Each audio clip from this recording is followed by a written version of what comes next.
Breaking news. కేంద్ర ప్రభుత్వం రైతు వ్యతిరేక విధానాలు అవలంబిస్తోందని మంత్రి పొన్నం ప్రభాకర్ తీవ్ర స్థాయిలో మండిపడ్డారు.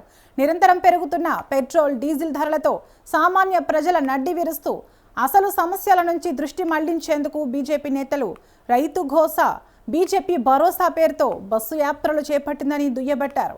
ఇది కేవలం ఒక రాజకీయ నాటకమని ఆయన కొట్టిపారేశారు. నిజంగా తెలంగాణ రైతులపై ప్రేమ ఉంటే ముందుగా రోజురోజుకు పెరిగిపోతున్న ఇంధన ధరలను తగ్గించి కేంద్రం తన చిత్తశుద్ధిని నిరూపించుకోవాలని సవాల్ విసిరారు. పెట్రోల్, డీజిల్ ధరల ప్రభావంతో ట్రాక్టర్లు, మోటార్లు, రవాణా ఖర్చులు భారీగా పెరిగి రైతులపై సాగు వ్యయం భారమైందని, దీనిపై బీజేపీ నేతలు ఎందుకు నోరు మెదపడం లేదని ఆయన ప్రశ్నించారు.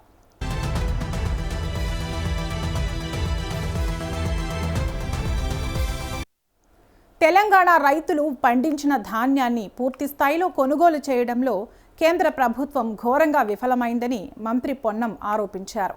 కొనుగోలు చేసిన ధాన్యంలో బాయిల్డ్ రైస్ శాంక్షన్ చేయడంలో, లేవీ రైస్కు అనుమతులు ఇవ్వడంలో కేంద్రం మొండి చేయి చూపిస్తోందని విమర్శించారు. మొత్తం ధాన్యాన్ని కొనుగోలు చేయాలని రాష్ట్ర ప్రభుత్వం పదే పదే కోరినా కేంద్రం నిర్లక్ష్య వైఖరి అవలంబిస్తోందన్నారు.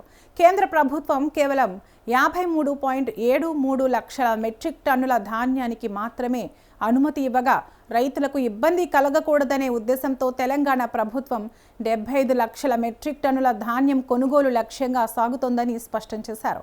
అదనపు ధాన్యం కొనుగోలుకు కేంద్రం నిరాకరించిన రాష్ట్రం వెనకడుగు వేయలేదన్నారు.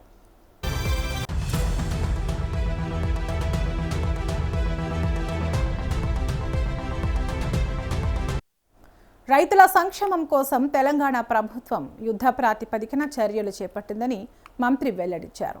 రాష్ట్ర వ్యాప్తంగా రికార్డు స్థాయిలో 8,575 వరి ధాన్యం కొనుగోలు కేంద్రాలను ఏర్పాటు చేసినట్లు తెలిపారు.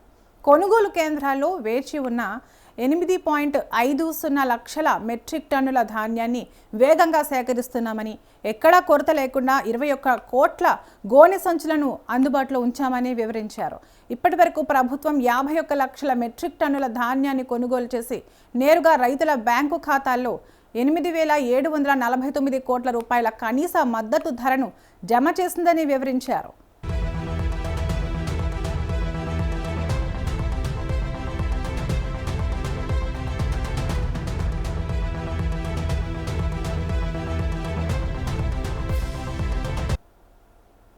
ఎన్నికల సమయంలో రైతుల ఆదాయాన్ని రెట్టింపు చేస్తామని, 60 ఏళ్లు దాటిన రైతులకు పెన్షన్లు ఇస్తామని చెప్పిన బీజేపీ ఆ హామీలను తుంగలో తొక్కిందని ఆగ్రహం వ్యక్తం చేశారు.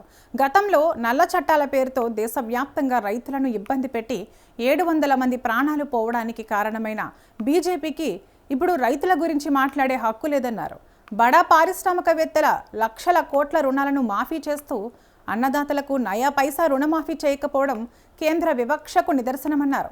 మొక్కజొన్న రైతులకు క్వింటాకు కేవలం 10 రూపాయలు మాత్రమే మద్దతు ధర పెంచి అవమానించినందుకు కేంద్రం క్షమాపణ చెప్పాలని డిమాండ్ చేశారు. బీజేపీ పాలిత రాష్ట్రాల్లో రైతులపై లాఠీ ఛార్జీలు చేయించిన ఉదంతాలను దేశం మర్చిపోలేదని, ప్రతి గింజను కేంద్రమే కొనుగోలు చేసేలా రైతులు బీజేపీ నాయకులను ఎక్కడికక్కడ నిలదీయాలని పిలుపునిచ్చారు.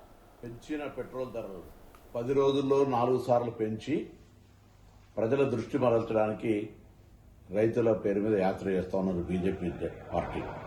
నేను అడుగుతాను స్పష్టంగా, బీజేపీ ధాన్యం కొనుగోలుకు సంబంధించి కేంద్రం బాధ్యత అని చెప్తున్న మీరు, తెలంగాణ రాష్ట్రంలో పండుతున్న ధాన్యం ఎంత, మీరు ఇస్తున్న లెవీ కానీ బాయిల్డ్ రైస్ ఇస్తున్న కోటా ఎంత, అదేవిధంగా ధాన్యానికి సంబంధించిన విషయం లోపల పూర్తిగా తెలంగాణ బాధ్యత తీసుకొని రైతులకు సంబంధించినటువంటి క్వాంటిటీ కేంద్రం కేటాయించిన దానికంటే ఎక్కువ కూడా మొత్తం కొనుగోలు చేస్తున్న సందర్భంలో ప్రక్రియ ఇంత సజావుగా సాగుతుంది. అక్కడో ఇక్కడో కొంత లారీలు మీరు పెంచినటువంటి డీజిల్ వల్ల ఇబ్బందులు ఏర్పడుతున్న పరిస్థితుల దృష్ట్యా దాన్ని కూడా రాజకీయం చేసే ప్రయత్నం చేస్తున్నారు. ముందుగా పెంచిన పెట్రోల్, డీజిల్ ధరలు తగ్గించి తెలంగాణలో తిరిగే ప్రయత్నం చేయండి.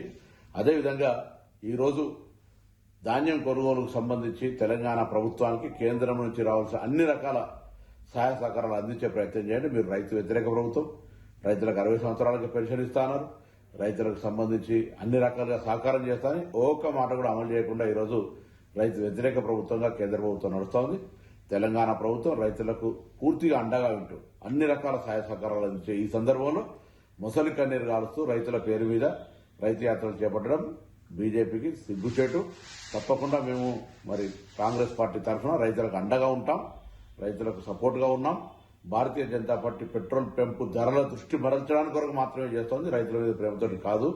అదేవిధంగా యూరియాకు సంబంధించి కూడా రాబోయే కాలంలో సీరియస్ గా ఈ ప్రభుత్వం, ఎందుకంటే కేంద్రం మాత్రమే తయారు చేయగలుగుతుంది, కేంద్రం మాత్రమే సప్లై చేయాలి. కాబట్టి రైతాంగాన్ని ఇబ్బంది పెట్టకుండా కేంద్రంలో మీకు సంబంధించినటువంటి యూరియా విషయంలో కూడా తెలంగాణ ప్రభుత్వానికి అన్యాయం చేయొద్దు, తెలంగాణ రైతులకు అన్యాయం చేయొద్దని సందర్భంగా కోరుతా ఉన్నాను.